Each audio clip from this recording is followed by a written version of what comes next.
Thank you, Mr. President. Mr. President, just before we continue with our agenda for the day, we have some officials from the Municipality of Moises Padilla, Negros Occidental, headed by Mayor Elia Garcia and Vice Mayor Pimpoy Yulo, are here with us today. Mayong hapon. Welcome to the Senate. Si Manuel. Yes.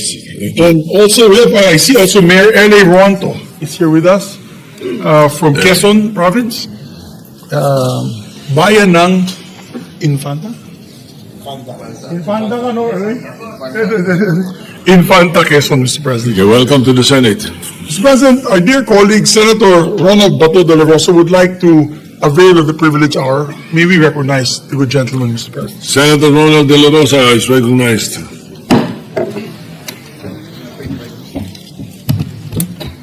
Thank you, Mr. President.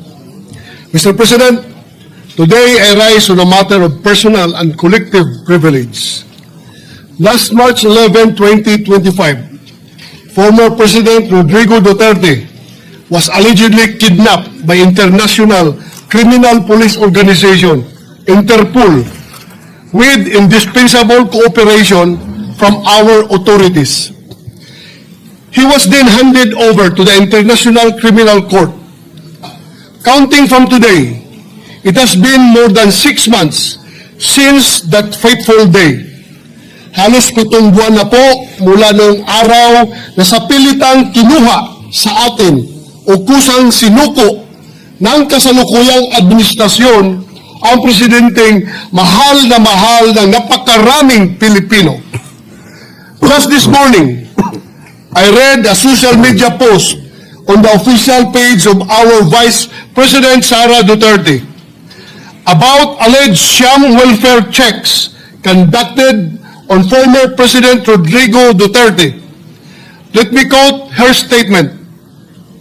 I have received disturbing information from Malacanang that a report about former President Rodrigo Roa Duterte was submitted to President Ferdinand Marcos Jr.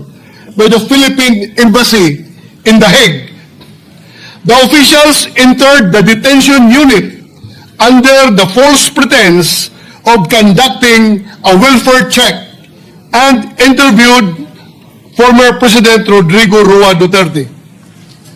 Welfare, Mr. President, checked by the very same ones who caused the former Philippine President, quite possibly the most beloved Philippine President, to suffer in foreign jurisdiction.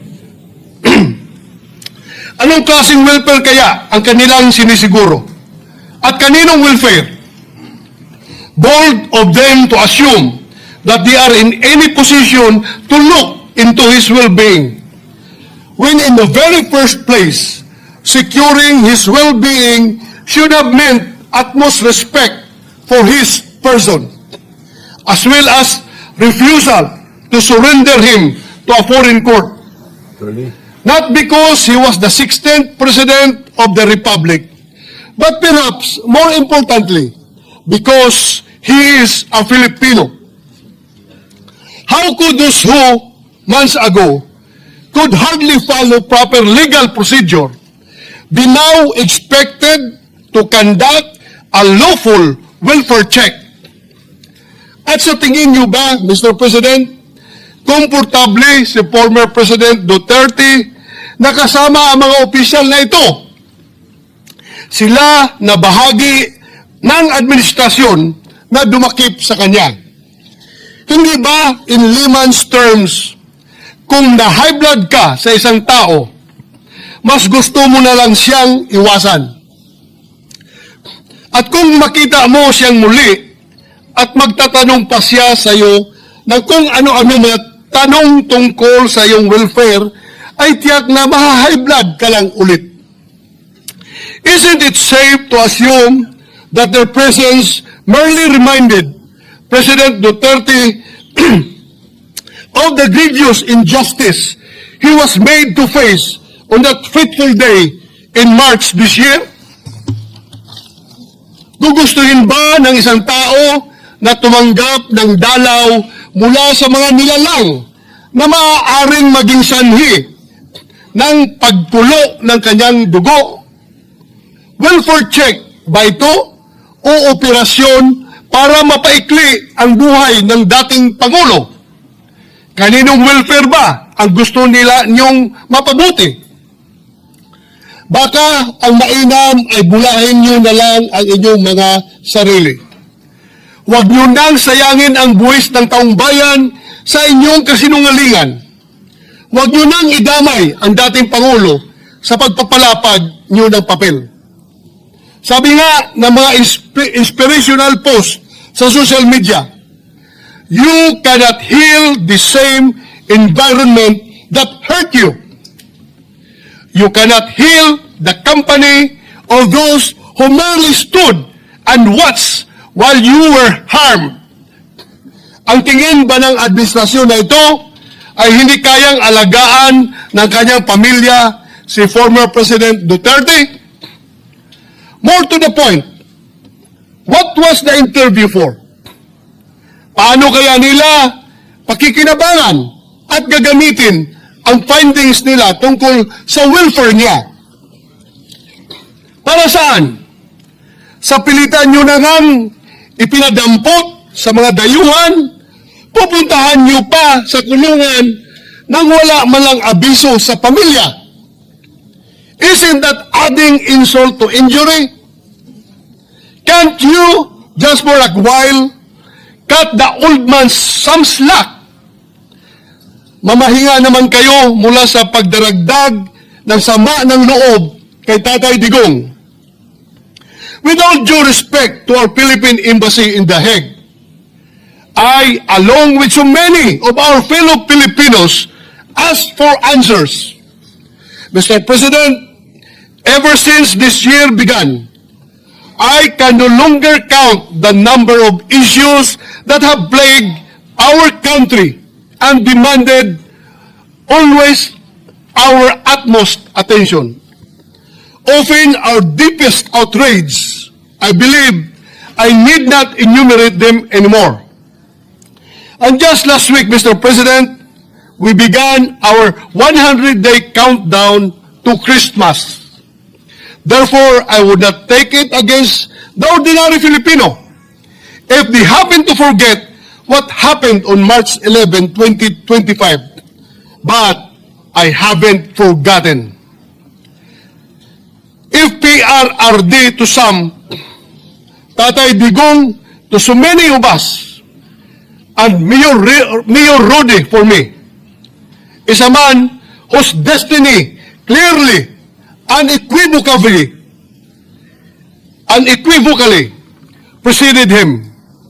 Para sa isang mayor na nagdadrive ng taxi upang ikutin ang kanyang syudad at siguraduhin maayos at payapa ito, lalo na sa gabi. A man who faced his city's problems head-on rather than shy away from them or let his officials take the blows. With a man like that, the presidency was therefore practically a done deal. No one else, I repeat, no one else in our lifetime had or will ever have the presidency cut out for him. None except Rodrigo Duterte. Dapat lang talaga na naging presidente siya. Imagine the preposterousness he must endure. This man is now imprisoned in a foreign country, having been surrendered to a foreign court by his own government. Those who hold him in custody, who cannot even correctly pronounce his name, are the same ones who now exercise jurisdiction and authority over him, now being welfare checked by the officials of this administration who help ensure his imprisonment under those of a foreign tongue. Again, I say preposterous, Mr. President. Sabi ng mga eksperto, ang average life expectancy ng isang Filipino male sa taong 2024 ay 71. 71.79 years old. Mr. President, sa kasalukuyan, si President Duterte raw ay may deteriorating cognitive condition na, ayon sa kanyang legal team. Hindi na raw po fit to stand trial at butot balat na lang daw at hirap ng tumayo.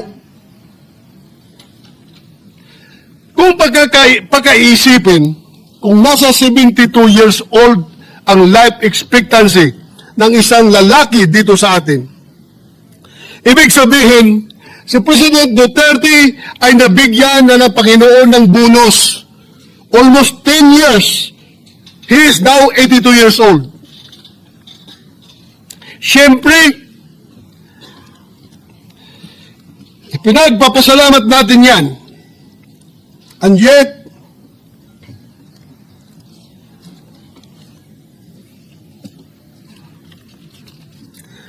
if we accept the fact that he may not have long,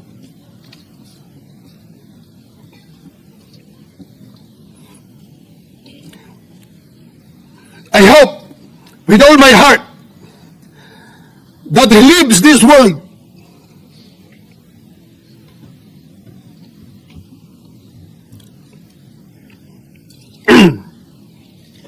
not in the presence of officials who visit him on the pretext of a pseudo welfare check, but instead in the company of the people he loves.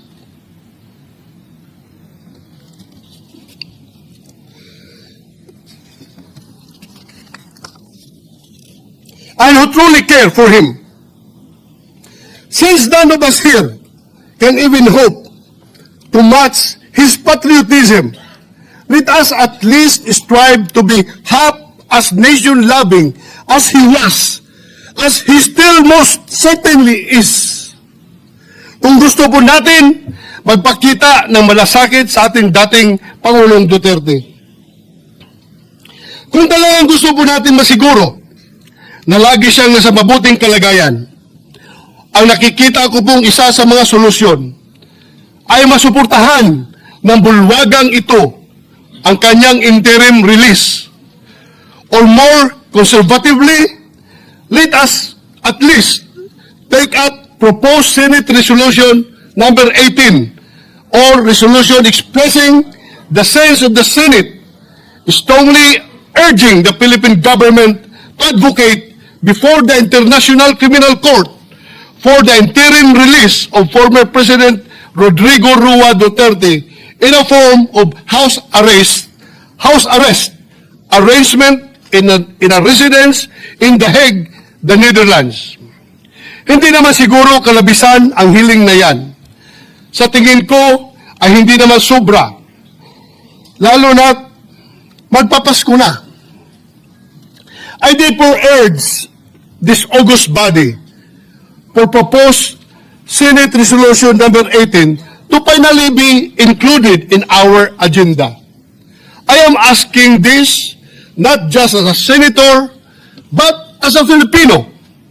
A Filipino who believes that one of the best, most patriotic among us who ever lived does not deserve to spend his remaining years in a foreign prison that does not even speak his language, much less feel like home. In the end, perhaps, this is the least that we can do in the name of all that he has done for this nation. Maraming salamat, Mr. President. Majority Leader. Interpellation ba sa'yo? Si